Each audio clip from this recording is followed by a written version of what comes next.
At my own baby shower, his ex showed up glowing, 6 months pregnant. My husband stammered, "It's not what it looks like." His mom beamed.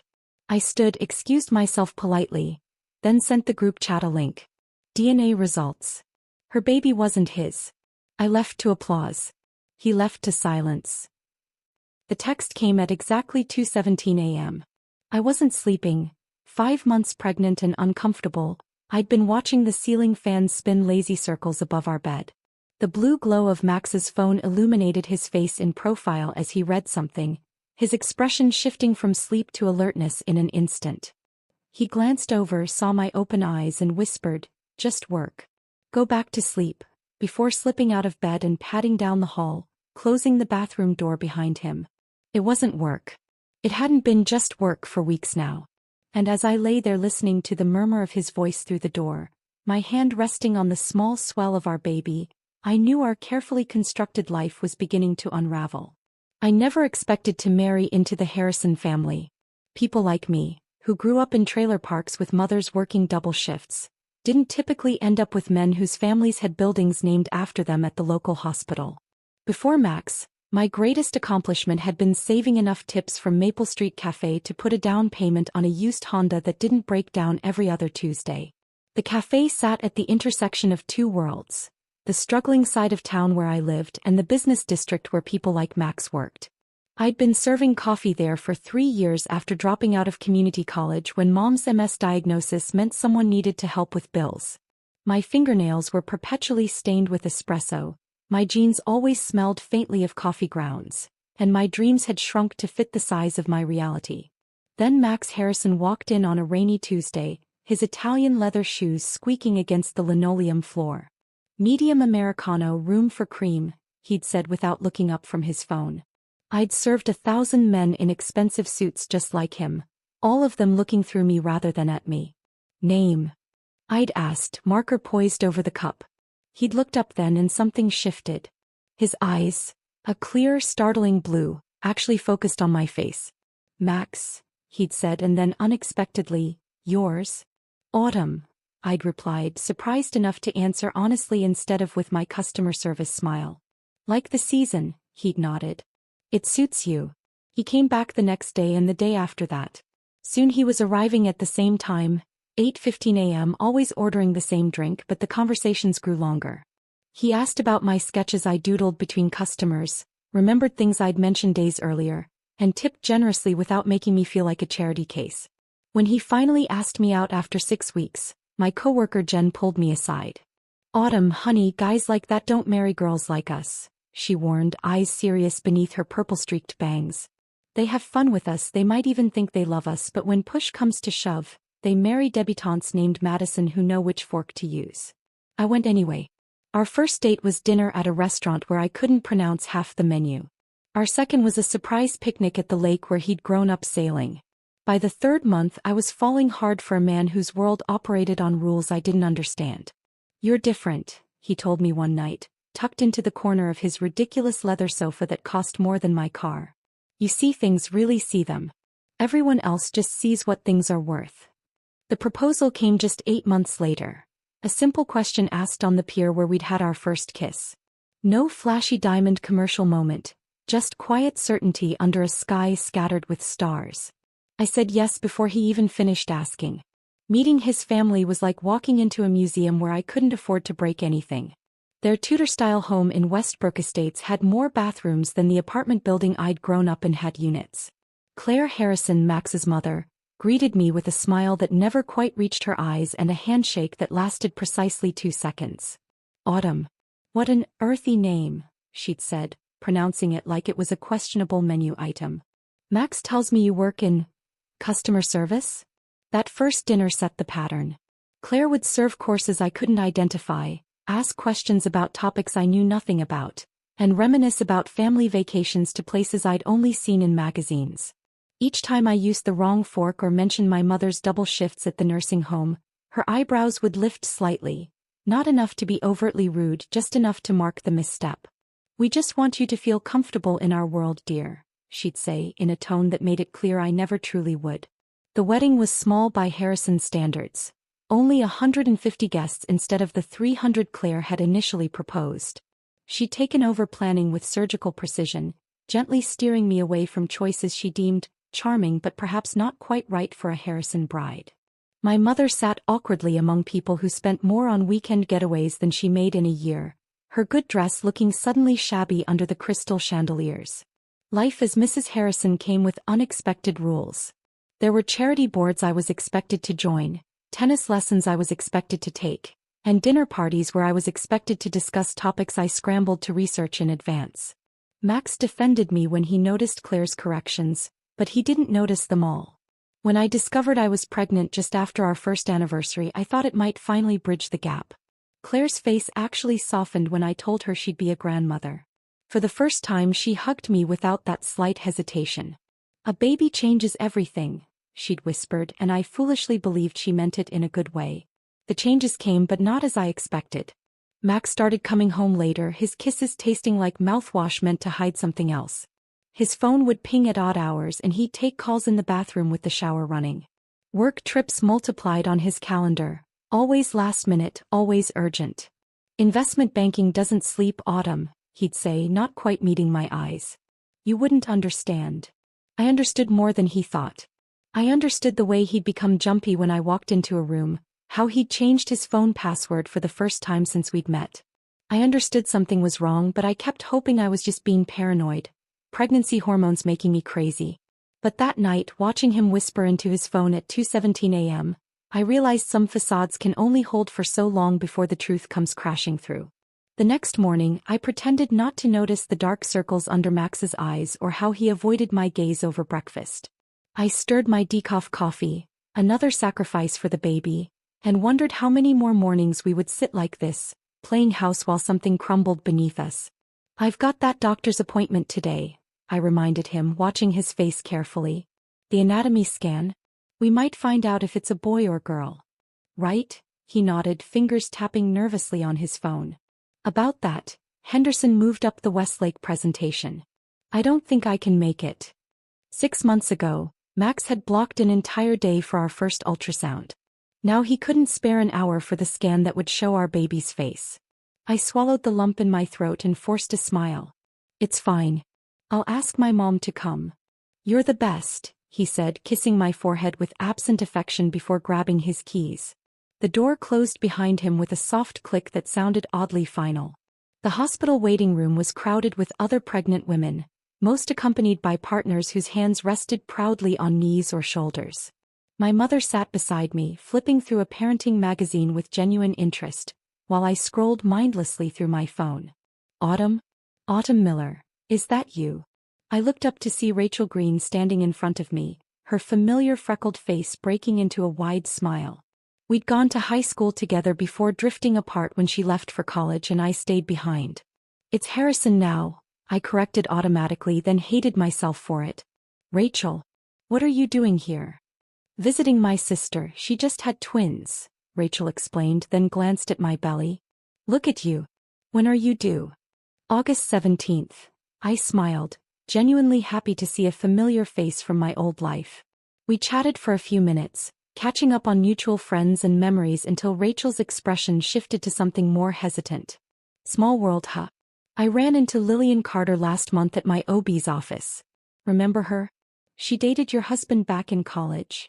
My smile froze in place. "Lillian? She's back in town." "Yeah, moved back about 6 months ago after her divorce. She's pregnant too, due in November, I think." Rachel's eyes darted to my expression, registering something there. "Probably just a coincidence running into both of you like this." But Rachel wasn't good at hiding things, never had been. There was something in her eyes, a question she wasn't asking. My throat tightened. "Probably," I agreed, voice carefully neutral. "Hey, give me your number. We should catch up properly." After the appointment, a healthy baby girl, my mother crying beside me as tiny hands waved on the monitor. I sat in my car alone, hands shaking on the steering wheel. November. Just 3 months after my due date. I did the math in my head. If Lillian was due in November, she would have conceived around February. The same month Max had that emergency conference in Chicago. The same trip he'd come back from acting strange, distant, guilty, checking his phone constantly. I drove home in a fog, pulled into our driveway and sat there with the engine off, trying to decide what kind of woman I wanted to be. The kind who confronted her husband with nothing but suspicion? The kind who ignored red flags to preserve her peace? Or something else entirely? That night while Max showered, I did something I'd never done before. I picked up his phone, unlocked with the same password he'd been using since we met, his mother's birthday, and opened his messages. Nothing incriminating with Lillian's name, but there were dozens of texts to someone saved simply as L, dating back months. The most recent from this morning. Doctor confirmed everything's fine. 20 weeks now. We need to talk about how to handle this. My hands were steady as I took screenshots, sending them to myself before deleting the evidence from his outgoing messages. An odd calm settled over me, the kind that comes when suspicion hardens into certainty. I replaced his phone exactly where I'd found it, then opened my laptop and began researching paternity testing. 2 days later, I waited outside Max's gym in my car, watching as he emerged in his expensive workout clothes, water bottle in hand. I followed at a distance as he tossed the bottle into a recycling bin near the parking lot exit. Once he drove away, I retrieved it, carefully placing the bottle with his DNA into a Ziploc bag. This is going to sound strange, I told my old friend Jen over coffee the next day, but I need a strand of hair. From a man. One that isn't related to Max. Jen raised an eyebrow but didn't ask questions. One of the reasons we'd stayed friends through everything. She plucked a hair from her boyfriend's sweatshirt draped over her chair. Will this work? The lab downtown was discreet, specializing in immigration cases and private paternity concerns.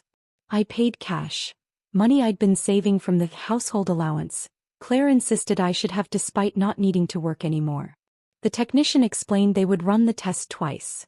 Once with the husband's sample against the fetal DNA they could extract from my blood, and once with the unrelated male's hair as a control. Results in 3 to 5 business days, he explained, not meeting my eyes. I wondered how many desperate women like me had sat across from him, seeking answers they didn't want to find. 4 days later the lab called. Mrs. Harrison? Your results are ready. Would you like us to email them, or would you prefer to pick them up in person? Email is fine, I said, voice steadier than I felt. The results came through while I was folding tiny pink onesies for the nursery. I sat on the edge of the bed, one hand on my growing belly, and opened the attachment. The unrelated male sample came back negative, as expected. Max's sample showed a 0% probability of paternity with my baby. I read the line 6 times, each time hoping the words would somehow rearrange themselves. They didn't. I printed the results and locked them in my desk drawer, then calmly finished folding the baby clothes. Something cold and determined had settled in my chest, replacing the panic and hurt with something almost like purpose.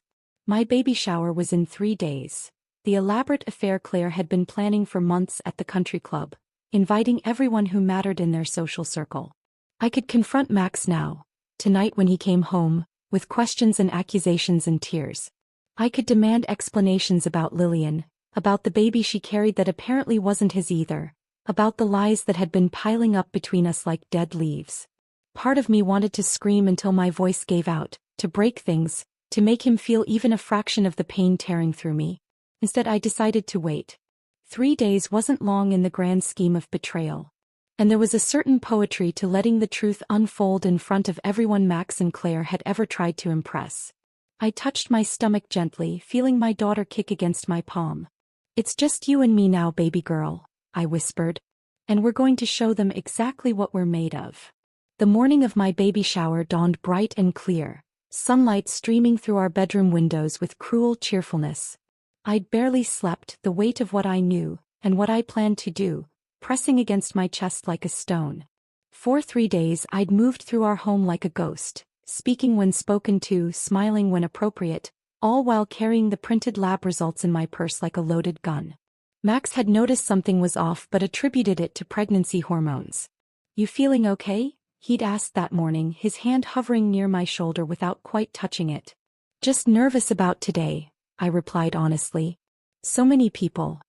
He nodded, relieved to have an explanation that didn't implicate him. Mom's gone all out. Everyone's excited to celebrate. I bet they are, I murmured, watching his face for any flicker of guilt. There was none. Either he was a better actor than I'd given him credit for, or he truly believed his secrets were safe. Claire had booked the East Garden at Westbrook Country Club, the most exclusive space they offered, with its marble fountains and views of the perfectly manicured golf course. When we arrived, she was already directing the staff, her silver blonde hair swept into an immaculate updo, her pearl earrings catching the light as she gestured toward a table of gifts. "Autumn, darling," she called, air-kissing my cheek. "You look comfortable." Her eyes took in my simple maternity dress, the nicest one I owned but clearly not up to her standards. "I've put you and Max at the center table, of course. The photographer will be here any minute." Of course there would be a photographer. In Claire's world, moments weren't truly lived unless they were professionally documented and perfectly curated. I nodded, scanning the elaborate decorations, blush pink roses in crystal vases, custom napkins with the baby's expected birth month, and a 3-tiered cake that looked too beautiful to eat. "A lot," I managed, genuinely overwhelmed. "Nothing but the best for my first grandchild," Claire beamed, squeezing my arm with surprising warmth. For a brief, disorienting moment, I felt a stab of grief for what might have been. A normal family celebrating a baby with genuine joy instead of whatever performance this was about to become. Guests began arriving in waves. Claire's friends from the club, neighbors from our gated community, Max's colleagues from the investment firm. They circled me with practiced enthusiasm, hands reaching to touch my belly without permission, voices cooing the same questions I'd answered a dozen times already. August 17th. Yes, a girl. We're thinking Olivia after Max's grandmother. No nursery theme yet. The words felt like lines from a script I'd memorized, delivered while the real me watched from somewhere far away. My mother arrived, looking uncomfortable but determined in her new dress, clutching a modestly wrapped present and eyeing the champagne fountain with thinly veiled amazement. "This is something else," she whispered, hugging me tight. "You okay, sweetie? You seem a million miles away." Before I could answer, the door to the garden opened and time seemed to slow down. Lillian Carter stood in the entrance, her hand resting protectively over a small but unmistakable baby bump. She wore a fitted green dress that highlighted her pregnancy, her blonde hair falling in perfect waves around a face I recognized from old photos Max had once forgotten to remove from a drawer. She looked uncertain, glancing around until her eyes landed on Claire, who gave her a small, encouraging nod. The conversations around me dimmed to a murmur as heads turned, guests trying to place this newcomer who clearly hadn't been on the invitation list. I felt rather than saw Max freeze beside me, his champagne flute suspended halfway to his lips. "What is she doing here?" he hissed, voice tight with panic. I turned to him slowly, studying the color draining from his face. "You tell me, Max." Claire appeared suddenly at Lillian's side, guiding her forward with a proprietary hand on her elbow, weaving through stunned guests toward us. The look on Claire's face was triumphant, almost glowing, nothing like the frozen horror on her son's. "Autumn, dear, I don't believe you've met Lillian," Claire said, her voice carrying just enough to ensure nearby guests could hear. "Max's college sweetheart. She's recently moved back to town and is expecting herself. Such a happy coincidence." Lillian at least had the decency to look uncomfortable, her eyes darting between Max and me. "I told Claire this wasn't appropriate," she murmured, "but she insisted it would be fine." "It's not what it looks like," Max stammered, looking wildly between us, sweat beading at his hairline. "Autumn, I swear to God." Claire's smile remained fixed, her eyes calculating as she watched the scene unfold. That's when I realized the truth. The full, ugly truth that went beyond Max's infidelity. Claire had known. Had possibly orchestrated this entire situation. The way she beamed at Lillian's belly, the proprietary way she guided her. This wasn't just about Max's betrayal. This was about Claire ensuring a biological Harrison heir one way or another. The room spun slightly, faces blurring around me. Dozens of eyes watched, hungry for drama in their otherwise predictable lives. I could feel the narrative forming already. Poor Autumn, the coffee shop girl who couldn't keep her wealthy husband interested. The whispers would start the moment I left the room, speculation spreading like wildfire through their manicured social circles. I placed my hand on the table to steady myself, then straightened my spine. With perfect poise, the kind Claire herself had tried to teach me, I smiled politely at the room. If you'll excuse me for just a moment, I said, my voice steady and clear. Pregnancy bladder, you know how it is. I walked unhurriedly toward the ladies' room, feeling their stares burning into my back. The bathroom was blessedly empty, all marble and orchids and soft lighting designed to flatter even the most distressed reflection. I locked myself in a stall, hands shaking as I pulled out my phone and the folded lab results. I opened the shower group chat Claire had created weeks ago to coordinate gifts and RSVPs. Everyone was in it. Max, Claire, my mother, all the guests currently sipping champagne and waiting for the scene to play out. With steady fingers, I photographed the DNA results, making sure the conclusion was clearly visible. 0% probability of paternity. Just before hitting send, I added a simple message. Seems like there are 2 babies that aren't Max's. Congratulations on your performance, Claire. I hope it was worth it.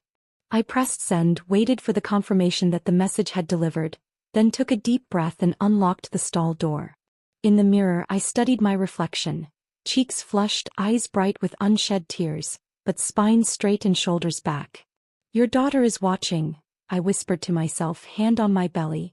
Show her what dignity looks like. As I walked back toward the garden, I could already hear the collective gasp, the ping of dozens of phones receiving my message simultaneously. I pushed open the door, stepping into whatever came next. As I pushed open the garden doors, I was greeted by a symphony of notification sounds. Soft pings, chirps, and vibrations creating a strange electronic chorus throughout the room. Faces were illuminated by blue screen light as guests huddled over their phones, confusion furrowing their brows. Time seemed to slow as I stood in the doorway, watching understanding dawn across the garden in waves. First came confusion. Brows furrowed, heads tilted as they tried to parse the clinical language of the lab report. Then came realization, eyes widening, mouths forming perfect O's of shock. Finally, the inevitable turn of heads toward Max, then Lillian, then Claire, then back to me. Someone's champagne glass shattered on the marble floor, the crash unnaturally loud in the sudden silence. No one moved to clean it up. My mother was the first to reach me, phone clutched in her trembling hand. "Oh, Autumn," she whispered, fierce pride warring with concern in her eyes. "My brave, brave girl." Across the garden, Claire had gone perfectly still, her social mask slipping for the first time since I'd known her. For just a moment, raw panic flashed across her features before she recovered, plastering on a smile that looked more like a grimace. "Ladies and gentlemen," she called, her voice higher than usual, "there seems to be some confusion. Perhaps we should give the family some privacy." "What family would that be, Claire?" I asked, my voice carrying clearly across the suddenly silent garden. "The real Harrison family, or the one you've been trying to engineer?" Max stood frozen beside Lillian, sweat visibly soaking through his expensive dress shirt. "Autumn, please," he started, taking a step toward me. "We can discuss this privately." "Like you discussed your girlfriend privately?" I countered, surprising myself with how steady I sounded. "Or how about how you and your mother privately discussed which baby would make the better heir?" A gasp rippled through the guests. Claire's friend Marjorie actually clutched her pearls, something I'd thought people only did in movies. "That's absurd," Claire snapped, abandoning pretense as she strode toward me. "You have no idea what you're talking about. That report could be about anything." "It's a paternity test, Claire," I replied calmly, "showing that the baby I'm carrying isn't biologically related to Max. Just like Lillian's baby isn't his either, is it?" All eyes swung to Lillian, who had gone deathly pale, one hand protectively covering her belly. "Tell them, Lillian," I continued, surprising myself with how calm I felt. "Tell them whose baby you're really carrying." Lillian's eyes darted to Claire, just a fraction of a second, but enough for several guests to notice. The whispers started immediately, spreading like wildfire through the garden. "I never said it was Max's," Lillian finally said, her voice small. "Claire was the one who—" "Enough." Claire cut in sharply. "This is hardly the time or place." "It's exactly the time and place," countered a voice from the back. Claire's sister Margaret stepped forward, her normally placid expression replaced by something harder. "Claire, what have you done now?" That "now" hung in the air, heavy with implication. Margaret turned to the crowd, years of family loyalty visibly warring with disgust on her face. "My sister has always been determined about bloodlines. When my Jeremy married outside what she considered acceptable, She refused to acknowledge their children as true Harrisons. New whispers erupted. Claire's face contorted with rage. That's completely different. Is it? Margaret challenged. Or did you arrange for Lillian to come back to town when you suspected Autumn's baby might not be Max's? Were you planning to swap one grandchild for another, keeping it all in the bloodline one way or another? The pieces fell into place with sickening clarity. Claire's sudden warmth when I announced my pregnancy. Her insistence on the expensive private OB who required unnecessary genetic testing. Her pointed questions about my family's medical history. You knew, I said, the realization washing over me. You knew before I did that the baby wasn't Max's. You had my blood work tested somehow. Claire's silence was confirmation enough. Max looked between his mother and me, confusion slowly giving way to horror. Mom? He questioned, voice cracking. Did you know? Did you bring Lillian back because she's carrying a Harrison, Claire hissed, finally dropping all pretense. Your baby with her may not be legitimate, but at least it's a true Harrison by blood. Unlike whatever that coffee shop girl is carrying. The garden erupted in shocked murmurs. Even Claire seemed to realize she'd gone too far, her hand flying to her mouth as if to physically hold back more venom. My baby may not be a Harrison, I said into the stunned silence, but she'll never have to wonder if she's good enough. She'll never be measured by her bloodline or bank account. And she'll grow up knowing her worth doesn't depend on who her grandfather was or what club she belongs to. To my shock, someone started clapping. It was Margaret, Claire's sister, her eyes shining with what looked suspiciously like tears. Then my mother joined in, her work-worn hands coming together in fierce support. One by one, others joined. First Claire's friends from the garden club, then the younger cousins who'd always seemed uncomfortable with family politics, and finally almost everyone in the garden. The applause swelled, not the polite kind that acknowledges a speech but the genuine kind that recognizes courage. I stood straighter, one hand resting on my belly where my daughter kicked as if joining the ovation. Max looked shell-shocked, glancing around at the people who had witnessed his humiliation. I didn't, he stammered, but no one was listening to him anymore. Claire grabbed his arm, whispering urgently in his ear, but he shook her off for perhaps the first time in his life. The perfect son finally seeing his mother clearly. Was any of it real? He asked me, his voice barely audible above the continued applause. Us. I considered him for a long moment. The man I'd thought I knew, the life I'd thought I wanted. Parts of it, I answered honestly. Just not enough. He nodded once, then turned and walked out of the garden alone, shoulders hunched, no longer the golden son but just a man who'd lost everything that mattered through his own choices. The door closed behind him with a soft click that somehow cut through the noise. Claire watched him go, then turned back to me, years of social conditioning battling with naked fury on her face. You've ruined everything, she spat, quiet enough that only those closest could hear. No, Claire, I replied, equally quiet. You did that all by yourself. I turned away from her, toward the crowd of people still applauding. Some out of genuine support, others simply thrilled to witness the social event of the season. I nodded my thanks, then took my mother's arm. I think that's enough celebrating for one day, I said to her. Let's go home. As we walked out, I heard Claire's desperate attempts to regain control behind us, offering more champagne, suggesting they cut the cake early, anything to salvage the facade that had finally, irrevocably shattered. My mother drove us back to her apartment in silence, her ancient Corolla a stark contrast to the luxury sedans we'd left behind at the country club. The familiar scent of her lavender air freshener and the slight rattle of the heating vent brought unexpected comfort, sounds and smells from my life before the Harrisons. You can stay with me tonight, she offered as we pulled into her complex. Or as long as you need. Just tonight, I decided. Tomorrow I need to go back to the house and figure out what's next. That night, curled up in my childhood bedroom under the faded quilt my grandmother had made, I expected tears, rage, perhaps even regret for the public way everything had imploded.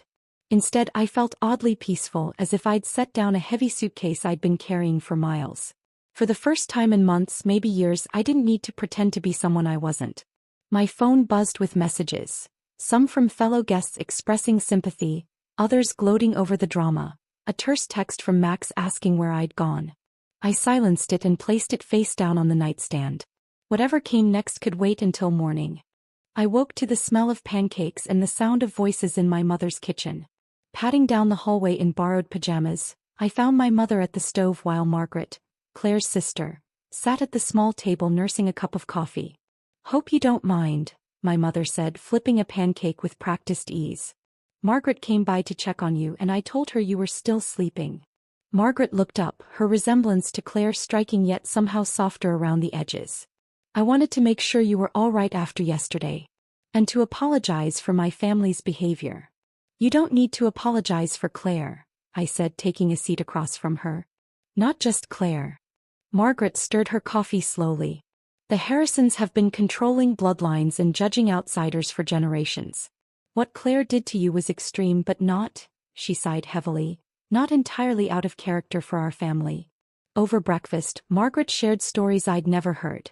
About Max's father being pressured to divorce his first wife because she couldn't have children. About Claire's own marriage being essentially arranged by her parents to strengthen the bloodline. The Harrison legacy of manipulation stretched back further than I'd imagined. "What will you do now?" Margaret asked as she prepared to leave. I placed my hand on my belly, feeling my daughter kick. "Build something new," I answered simply. The next 3 months passed in a whirlwind. I filed for divorce, moved back to my old neighborhood and used the settlement money to put a down payment on a small house with a yard. Nothing like the Harrison mansion but entirely mine. Max didn't fight the divorce, though his lawyers tried to minimize the financial settlement. In the end, Claire's fear of further scandal proved useful. She wanted me gone more than she wanted to keep every penny. On a sweltering August evening, my water broke while I was painting the nursery. 16 hours later, Emma Rose Miller came into the world, named for my grandmother with my maiden name restored. She had a shock of dark hair, my mother's chin, and eyes that seemed to take in everything with quiet wisdom. "She's perfect," my mother whispered, tears streaming down her face as she held her granddaughter for the first time. "Yes," I agreed, exhausted but certain. "She is." Motherhood wasn't easy, especially alone. Night feedings blurred into diaper changes into brief naps whenever Emma allowed. But with each challenge, I discovered reservoirs of strength I hadn't known existed. My mother helped when she could, and surprisingly, so did Margaret, who seemed determined to be the anti-Claire in Emma's life. More unexpected allies emerged. Jen from the coffee shop organized a meal train among our old friends. Rachel, whose casual revelation about Lillian had started everything, became a regular visitor, bringing hand-me-downs from her sister's twins. Even some of Claire's garden club friends secretly reached out, impressed by how I'd handled myself at the showdown. When Emma was 3 months old, I was pushing her stroller through the park when I spotted a familiar figure on a bench ahead. Claire, alone, watching us approach with an unreadable expression. I considered turning around but instead straightened my spine and continued forward. "She looks healthy," Claire commented as I stopped beside her bench. "She is," I replied, protective instincts flaring. "What do you want, Claire?" "To see her." Claire's voice wavered slightly. "And to tell you that Max has moved to Chicago. The firm's opening a new office there." I nodded, unsurprised. Max had always run from difficult situations, and nothing was more difficult than facing the wreckage of your own making. "Lillian lost the baby," Claire continued, each word precise and careful. 2 weeks after the shower. The news hit with unexpected force. Whatever Lillian had done, whatever role she'd played in Claire's schemes, losing a child wasn't something I'd wish on anyone. "I'm sorry to hear that." "Are you?" Claire challenged, a flash of the old sharpness returning. "After what she did?" "What you did," I corrected quietly. "Using her, using me, treating people like pieces on a chessboard." Claire's hands tightened around her designer handbag. "I did what generations of Harrisons have always done, protected the family legacy. And look where it got you," I said, not unkindly. "Alone on a park bench, asking permission to see a baby who isn't even related to you." Something crumpled in Claire's expression then, a glimpse behind the perfect facade I'd never been permitted to see before. "Do you know what my mother said to me the day I brought Max home from the hospital? Now don't get too attached, he belongs to the Harrison name before he belongs to you." I believed her. God help me, I've spent my whole life believing her.